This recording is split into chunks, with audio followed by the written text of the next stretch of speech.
pelo Governo, um diploma que, ainda assim, se for expurgada a inconstitucionalidade, poderá fazer valer os despedimentos. Este diploma é muito importante. Muito importante não apenas na análise que merece, mas também no significado político que a sua apresentação teve. Mas comecemos por explicar aos nossos telespectadores o conteúdo da lei. O que é que o Governo propunha? Ora, o Governo propunha, em primeiro lugar, despedimentos na função pública. Enroupando, naturalmente, tudo isso numa linguagem eufemística, chamando a isso um processo de requalificação. Eu diria, aliás, numa linguagem muito cínica, mas assumindo que, no fim, se tratava de um despedimento. Punha em causa o vínculo do trabalhador com o Estado. Mas propunha que isso fosse feito não da forma que está prevista na Constituição e na lei e nas leis laborais, mas sem qualquer razão objetiva ou sem justa causa. E este é o ponto decisivo, porque o Tribunal Constitucional considerou inconstitucional não que o Estado pudesse despedir, mas que pudesse despedir na forma como estava prevista na lei, isto é, sem critério, sem regras e sem razões objetivas. O que o Tribunal diz é o seguinte: não pode haver despedimentos que estejam baseados apenas na discricionariedade do dirigente ou no seu capricho ou na sua pura vontade subjetiva. Isto é, tem que haver razões objetivas. Mas, por outro lado, eu queria chamar a atenção para o seguinte: é que o facto de o Tribunal Constitucional ter chumbado esta lei desencadeou talvez uma das maiores reações mais assanhadas contra o Tribunal Constitucional de que eu me lembro. Uma reação de toda a direita enfurecida contra esta decisão do Tribunal Constitucional. Embora a reação por parte do PSD tenha sido diferente da do CDS. Não me parece, não? A avaliar pelas declarações do Primeiro-Ministro. Eu queria começar por dizer o seguinte, como já disse no meu primeiro comentário: eu acho que todas as decisões num tribunal são criticáveis. E é benéfico para a nossa democracia que alguém que não concorda apresente as suas razões. Agora, o que eu não posso aceitar é que se desenvolva uma campanha contra o Tribunal Constitucional maioritariamente definida e orientada com base em mistificações. Vejamos as mistificações. A primeira mistificação, como já referi, Sim, é a ideia que o Tribunal Constitucional tinha impedido o Estado de despedir. Não é verdade. O Tribunal não diz que o Estado não pudesse despedir. O Tribunal o que diz é que não pode despedir daquela maneira. Isto é, não pôs em causa o fim, pôs em causa o meio. O que disse ao Estado foi o seguinte: desculpem, mas vocês têm que cumprir as mesmas regras que estão previstas para o privado. E aí vem a segunda mistificação, que é a ideia seguinte: então vejam lá, o Tribunal Constitucional está a pôr em causa a igualdade entre o público e o privado. Não.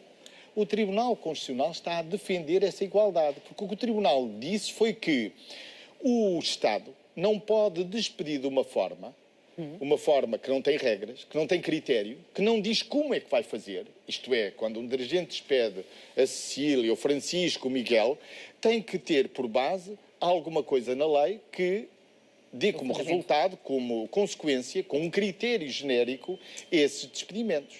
Ou, no caso de um contrato individual, tem que ter uma justa causa, como no privado. Ora, se esta lei tivesse sido aprovada, nós teríamos um desequilíbrio entre o público e o privado, mas desta vez em desfavor do Estado, ou melhor, dos trabalhadores do Estado, que estavam mais desprotegidos que os trabalhadores do privado. Enquanto no privado só se pode despedir com justa causa individualmente ou com razões objetivas e com procedimentos definidos na lei, no caso de um despedimento coletivo, no Estado isso era Portanto, praticamente estas críticas, na sua opinião, por parte de Pedro Passos Coelho são completamente infundadas? Não, há outras mistificações.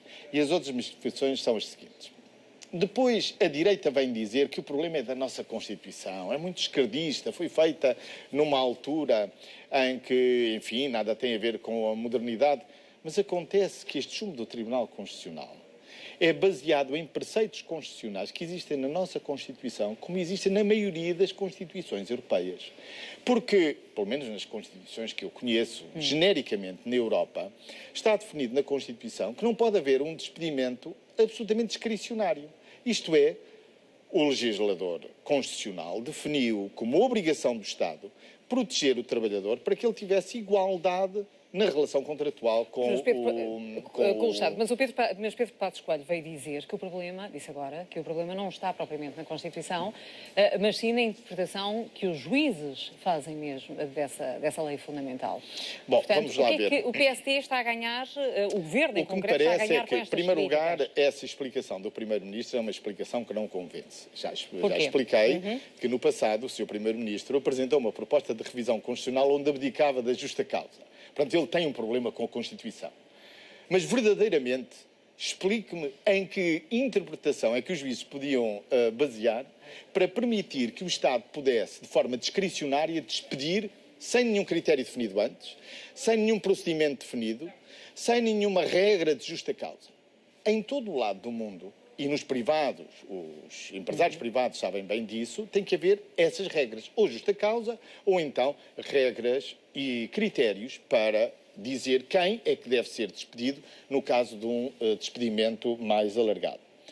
Mas a outra mistificação foi também esta, é que passou-se rapidamente, como hoje o Sr. Primeiro-Ministro, porque se a discussão fosse de um lado apresentam-se argumentos, o Tribunal apresentou os seus argumentos, do outro lado apresentam os outros argumentos, e isso só era benéfico para a nossa democracia.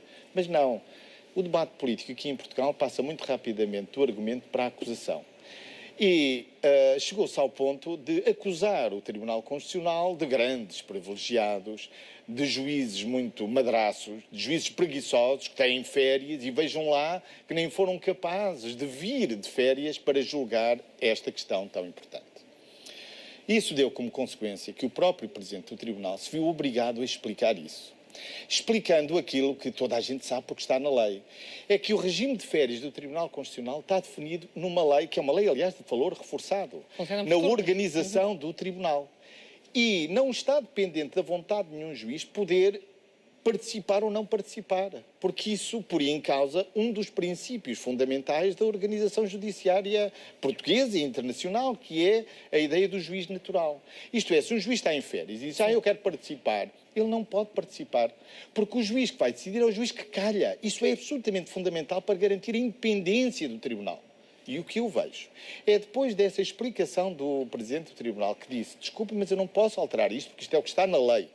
E se eu o alterasse, estaria a cometer uma ilegalidade por minha vontade, e mais, os meus colegas também não podem, por eles próprios, decidir regressar para participar na decisão. Eu volto a perguntar-lhe o que é que o Governo ganha com estas críticas e até que ponto é que esta situação toda condiciona ou não a reforma do Estado e leva-nos a uma maior proximidade, um eventual segundo resgate. Começa por aí. É que a ideia, isto não é nenhuma reforma do Estado. Em primeiro lugar, todos os Estados, quando fazem reformas destas, perguntam-se, nós temos funcionários públicos a mais? Qual é a resposta que nós damos? Comparamos com a média. Ora, nós estamos abaixo da média. Portanto, a justificação para o despedimento não existe. Mas mais do que isso, verdadeiramente, o Primeiro-Ministro quis arranjar, foi um alibi e agora uma nova frente de batalha política. E aí entra o significado político desta lei. É que verdadeiramente esta direita que está no poder mostrou ao que vai. Porque nós temos já há muitos anos um consenso entre a direita e a esquerda. Um consenso que durou todas estas décadas da nossa democracia. À volta do seguinte, no despedimento tem que haver regras. Não podem ser livres. E porquê regras? Por causa do valor da igualdade, isto é, entre o empregador e o empregado há uma diferença no estatuto negocial. E é por isso que nós definimos regras nacionais por forma a que eles tenham a mesma força negocial. E entre essas regras está a justa causa. Não pode despedir sem justa causa. Isto é, não pode ser com base no seu arbítrio, na sua vontade, no seu capricho, no seu humor do momento. Não pode despedir, não. Isto tem que obedecer a regras. Esse era o consenso. Mas verdadeiramente o que este governo mostrou é que esta direita que hoje está no poder põe em causa esse consenso. E verdadeiramente o que está em causa é a ideia da igualdade. Este governo tem a ideia seguinte. O Estado deve prover apenas à nossa liberdade e à segurança dos nossos bens. Mas não se deve meter na igualdade. Nem na igualdade na saúde, matéria onde temos consenso, devemos ser todos iguais, ou melhor, devemos caminhar para aí, como meta da nossa sociedade, sermos iguais na proteção na doença, no combate à dor. A mesma coisa na educação, devemos ter todos igualdade no acesso à educação, todos igualdade naquilo que é nas relações laborais, mas é este valor da igualdade verdadeiramente que este governo detesta. Mas estamos ou não mais perto de um segundo resgate? Não, o que eu acho é que este problema, criado pelo governo, coloca agora um desafio